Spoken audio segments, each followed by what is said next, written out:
There are different types of war. The most dangerous type of war is a war where you never see your enemy coming. The kind of battle where you encounter an ambush or the enemy just suddenly springs on you from nowhere.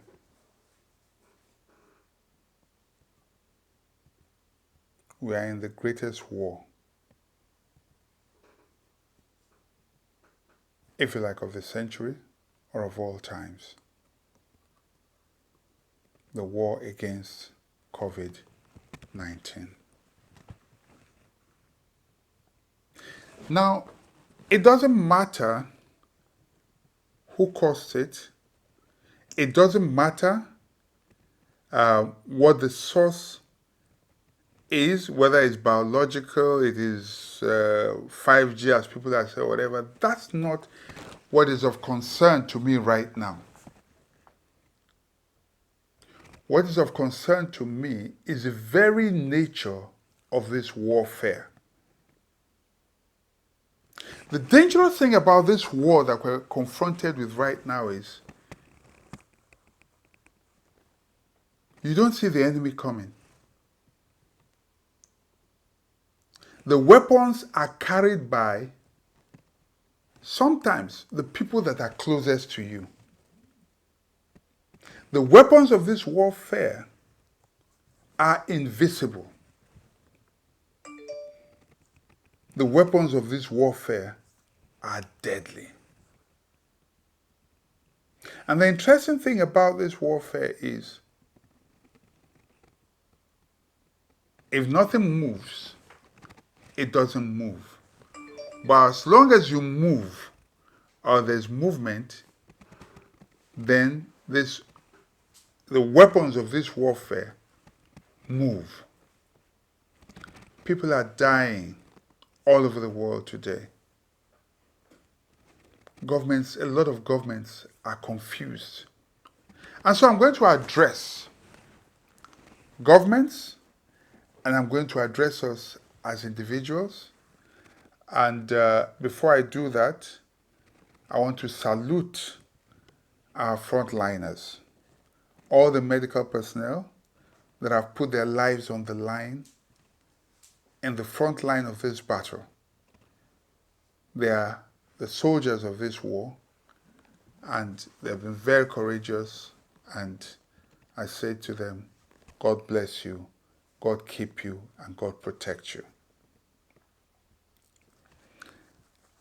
I have seen, governments have put together so many measures. Some have said people should sit at home, so you have a lockdown. And the reason for this makes sense because this virus or the weapon of this warfare does not move until people move. And so human agents are carriers of this weapon. Okay? And so does it make sense to sit in one place? It does. Is that the only solution? No. We've been told about putting on face masks. Very important. The reason is because this is also transmitted through the air. As people cough and sneeze, it can get into, the eyes, the nose, and the lips, which if you touch as well, if you have touched a contaminated surface, will affect you. Other measures have been hand washing, with soap and with, spirit-based hand sanitizers. All well and good. In spite of all that, it keeps spreading. Now, is there one solution that fits all? That's the question right now. Is there one solution that fits all? In the Western nations or the developed countries, where they have an advanced, they have advanced medical systems, advanced social security systems, and good database, they're richer economies, it's easy to say to people, sit at home, okay?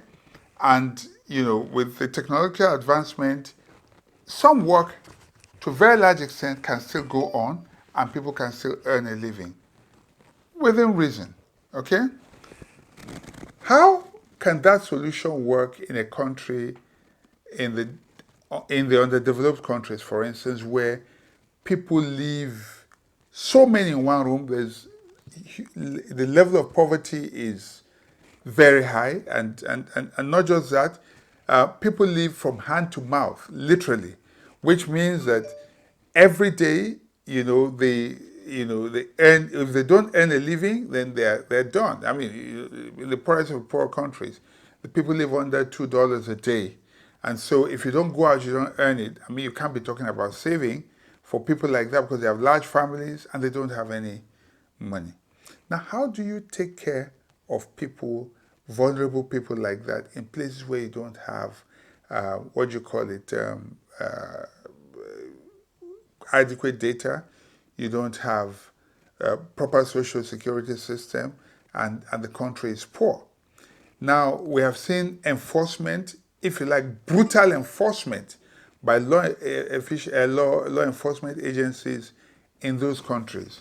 Now, that is not a solution.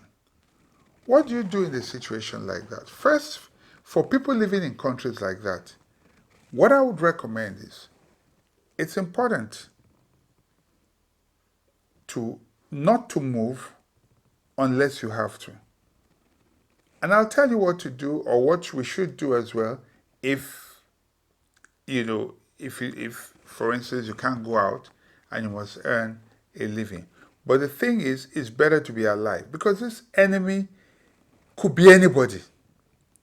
Your best friend, if you do not isolate yourself during the lockdown period, anybody coming from outside could be your best friend. He could have, contaminated himself.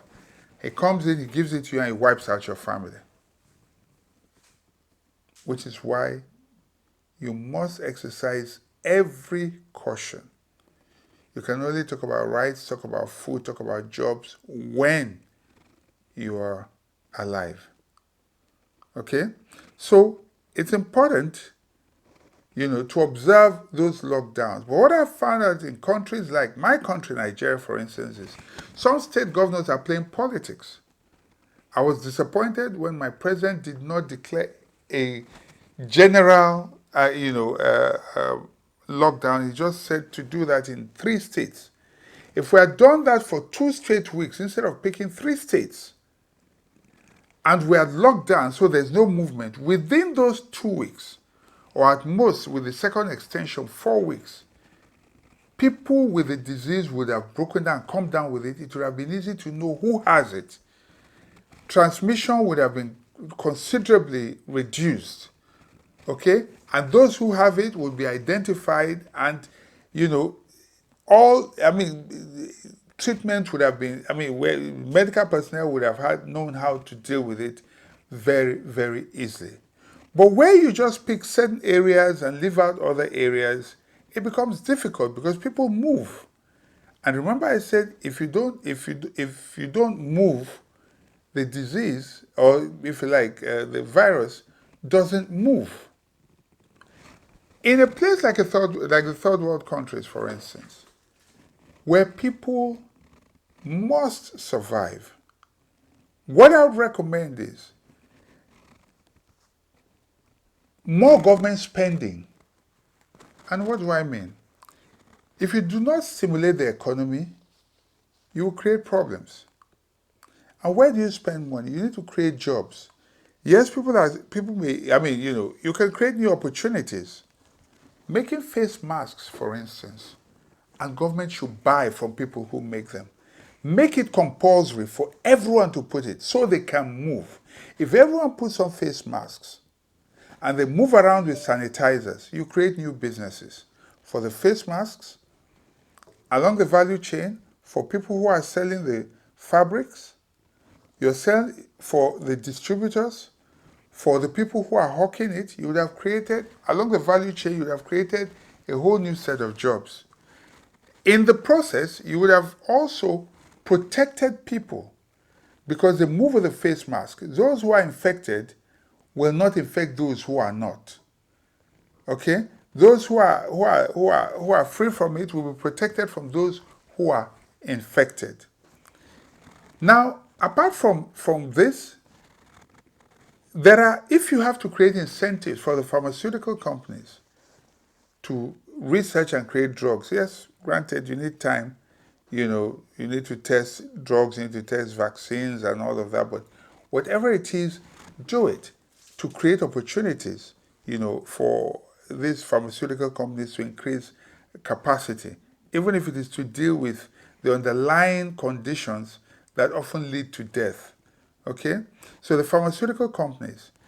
Then, another mistake we've been making as well has been the mistake of neglecting our health care system and our medical personnel. It's true that there's a lot of movement where people leave, Nigeria, for instance, and the third world countries to go and work in the US and all that. But this is a time for government, for instance, to create more, in the universities, create opportunities for accreditation of more medical departments. And when I say medical, across board, whether it is radiography, nursing, core medicine itself, pharmaceuticals, and related jobs. Make sure every university has a department. If you have to hire lecturers from abroad, do it. The doctors will leave, but have a lot of doctors. That's something Cuba has a lot of.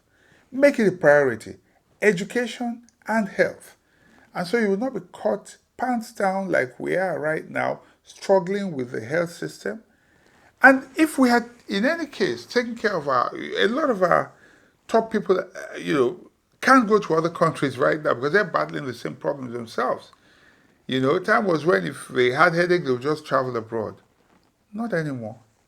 Now you're stuck. And you're condemned to what you have neglected all this while. And so for third world countries, make the medical system, Medicare, a priority. Education and Medicare. That's the totality of human capital development. Because if you have an educated workforce and a healthy workforce, then your economy is bound to grow. Government should not play politics with COVID-19.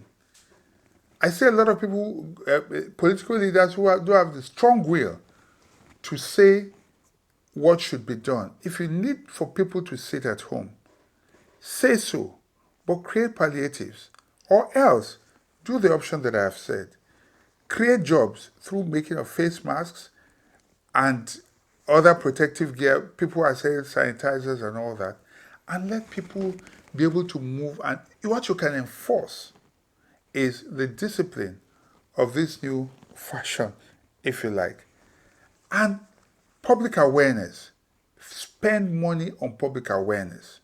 Security votes that are held by governors. This is the time to use them. This is a security threat.